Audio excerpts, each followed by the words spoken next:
Devara movie review. Movie ఎలా ఉందంటే పర్లేదు భయ్య, బానే ఉంది. ఫస్ట్ డైరెక్టర్ చెప్పాలి. సెకండ్ పార్ట్కి స్కోపే లేదు. ఈ ఫస్ట్ పార్ట్లోనే మీరు ఏదైతే 2 పార్ట్స్ అనుకున్నారో ఆ పార్ట్ని ఈ పార్ట్లోనే చూపించుంటే ఫస్ట్ పార్ట్లో బొమ్మ బ్లాక్ బాస్టర్ అయ్యేది. ఇలా సగం సగం చేస్తేనే ఇప్పుడు బొమ్మ యావరేజ్కి వచ్చింది. ఇంకా మూవీలో పాజిటివ్స్ ఏంటంటే ఎన్టీఆర్ అన్న డ్యాన్స్, అలాగే ఇంటర్వెల్ సీన్, ఆయుధ పూజ సాంగ్, అలాగే పెళ్లిలో ఒక మ్యూజిక్ బిట్ వస్తుంది, దానికి ఎన్టీఆర్ అని డ్యాన్స్ వేస్తాడు, వేరే లెవెల్ అసలు. ఇంకా ఫస్ట్ హాఫ్ పర్లేదు, సెకండ్ హాఫ్ యావరేజ్. ఈ మూవీకి 100% డ్యూటీ ఎవర్రా చేశారంటే అనిరుద్. కోత ర్యాంప్ ఇచ్చాడు బీజిఎం అయితే. మూవీ కనుక సరిగ్గా పడి ఉంటే వేరే లెవెల్లో ఉండేది. ఎన్టీఆర్ అని కామెడీ అయితే మూవీలో చాలా చాలా బాగుంది. ఇంటర్వెల్ తర్వాత ట్విస్ట్లు ఏవైతే ఉన్నాయో అవి ముందుగానే మనకి అర్థమైపోతాయి.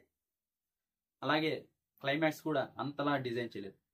క్లైమాక్స్ ఆ సముద్రంలో ఏదైతే చూపించారో దాంతో ఎండ్ చేసింటే క్లైమాక్స్ వేరే లెవెల్లో ఉండేది, నెక్స్ట్ పార్ట్ కూడా స్కోప్ ఉండేది అని నేను అనుకుంటున్నాను.